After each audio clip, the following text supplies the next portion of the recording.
मैं अब बाकी इस पोस्टर से जो चेहरा उठा रहा हूं, जिस पर आपसे बात करना चाहता हूं, मुझे बहुत इंटरेस्टिंग लगते हैं ये आदमी, और इनकी पॉलिटिकल जर्नी बड़ी इंटरेस्टिंग है। उत्तराखंड के मुख्यमंत्री धामी साहब, पुष्कर सिंह धामी। याद कीजिए, उत्तराखंड किस बात के लिए जाना जाता था? 5 साल बीजेपी, 5 साल कांग्रेस।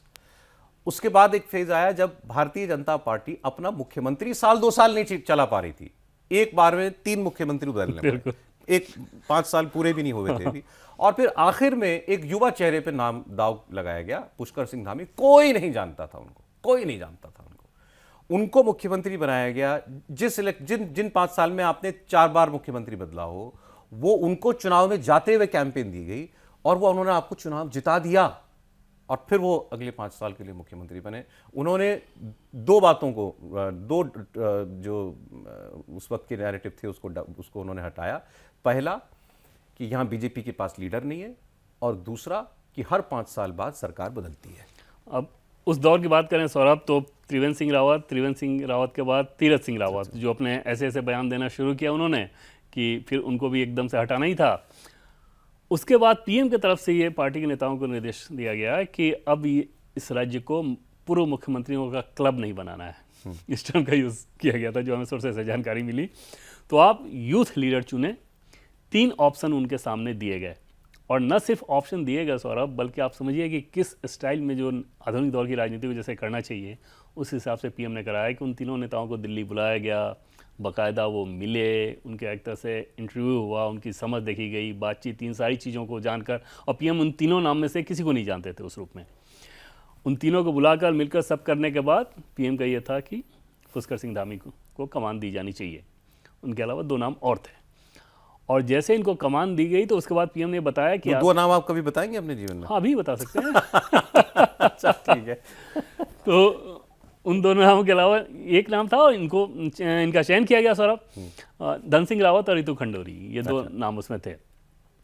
पुष्कर सिंह धामी को उन दोनों के सामने आप बैठा कर देखें तो समझ में भी आएगा कि इनकी समझ उस हिसाब से, क्योंकि स्टूडेंट की यूथ पॉलिटिक्स इन्होंने की, एक वाइब्रेंट पर्सनैलिटी है, और हंसमुख मिलनसार, जो ऐसे नहीं कहते हैं, जो कार्यकर्ताओं सौम्य से लगते हैं, बहुत सौम्य, और कार्यकर्ताओं के साथ खूब मिल रहे हैं, सबके साथ अच्छे से ट्यूनिंग रखें, कोई एरोगेंस ना दिखाएं, इस तरह का व्यक्तित्व है। उन सारी चीज़ों के बाद पीएम ने उनको ये समझाया कि गवर्नेंस कैसे करना है, क्योंकि समय बहुत कम था और सीधे सीधे इलेक्शन में जाना था। उसमें एक बड़ी चीज़ ये रहती है कि उत्तराखंड जैसे राज्य में दुर्गम इलाका है, आपको बहुत ट्रैवल करना होगा, दौड़ भाग बहुत करनी होगी, और तब फिर आप कार्यकर्ताओं के अंदर जो निराशा आ गई थी त्रिवेंद्र सिंह रावत के दौर की, उस निराशा को आप दूर कर पाएँ। दूसरा, तीरथ सिंह रावत जैसी कोई ऐसी उटपटांग बयानबाजी ना हो जैसा वो कर रहे थे। तो ये सारी चीज़ें इनके अंदर ऑलरेडी, इनकी खूबियाँ थीं कि ये सब चीज़ ये नहीं कर सकते थे। अच्छा सौरभ, इन्होंने परफॉर्म किया, खूब मेहनत किया, रिजल्ट मिला, अपना विधानसभा चुनाव हारे। हारने के पीछे वजह ये समझ में आ रही थी कि पार्टी का एक भीतरघात भी था। लोगों को ये लग रहा था कि अभी मुख्यमंत्री बना दिया गया है, अगर फिर ये जीत गया तो इसको ही मुख्यमंत्री बना दिया जाएगा। तो इनकी कंस्टिट्यूंसी में कुछ खेल वेल होने की भी बात आई। इन्होंने बहुत ज़्यादा शायद अपनी कंस्टिट्यूंसी पर ध्यान भी ना दिया हो। लेकिन जैसे पार्टी की जीत हुई और पीएम सिंह की बात हुई, और वहाँ के बाद अब पार्टी में ये चलने लगा था कि अब कौन मुख्यमंत्री, क्योंकि ये तो चुनाव हार गए हैं। शीर्ष स्तर पर सौरभ, मैंने किसी भी दिन कभी भी ये नहीं सुना कि वहाँ पर कोई रीथिंक है। उस कॉरिडोर से मुझे कभी भी बीजेपी के टॉप लीडरशिप, बीजेपी मुख्यालय से मुझे कोई और नाम को लेकर चर्चा भी सुनने को नहीं मिलता। वहाँ से एकदम से ये इंडिकेशन यही आ रहा था कि पुष्कर सिंह धामी ही होंगे, क्योंकि चुनाव उन्होंने जिताया और दोबारा भले ही अपनी सीट वो हारा है। और ये सोचिए कि पीएम के लिहाज से कि ये कितना बड़ा फैसला था। वो चाहते तो किसी और को भी बना सकते थे। कांग्रेस होती तो ये काम कभी होता ही नहीं, निश्चित तौर पे नहीं होता। और बीजेपी के दौर में भी जीते हुए को छोड़कर एक हारे हुए को बनाना, उसमें पीएम का अपना स्टेक भी तो दांव पे लग रहा था ना। तो इस तरह के व्यक्ति को मैं फिर दोबारा मौका दे रहा हूँ। तो पीएम ने उस काम को किया, और एक बहुत बोल्ड फैसला था पीएम का। उस बोल्ड फैसले को इन्होंने जस्टिफाई किया। पहले उपचुनाव हुआ तो 93% के आसपास वोट, और आप देखें तो एकदम से वहाँ पे पार्टी को जो भी फीडबैक वहाँ से आ रहा है उत्तराखंड से, बहुत पॉजिटिव। इनका इलेक्शन अगले साल है यूपी के साथ। हाँ, वही कह रहा हूँ कि अगले इलेक्शन को लेकर जो भी फीडबैक आ रहा है पार्टी के पास, अच्छा वो बहुत अच्छा आ रहा है पार्टी के टॉप लीडरशिप के पास, कि इनके नेतृत्व में ही पार्टी चुनाव लड़ेगी। और पार्टी को ये भरोसा है कि तीसरी बार उत्तराखंड में बीजेपी की सरकार आएगी पुष्कर सिंह धामी के नेतृत्व में। तो ये अपने आप में आप कह सकते हैं कि चमत्कारिक बात है कि पहाड़ के ट्रेंड को देखते हुए। बिल्कुल, बहुत चमत्कारिक बात है। देखिए ना, फडणवीस जी ने 2 चुनाव जितवाए। पहला उनको बनाया गया, उसके बाद 2 इलेक्शन उनकी लीडरशिप में पार्टी जीती है। योगी आदित्यनाथ अपॉइंट किए गए, उसके बाद अगले इलेक्शन उनकी लीडरशिप में गया, उसमें उन्होंने जीता। हेमंता विश्व शर्मा।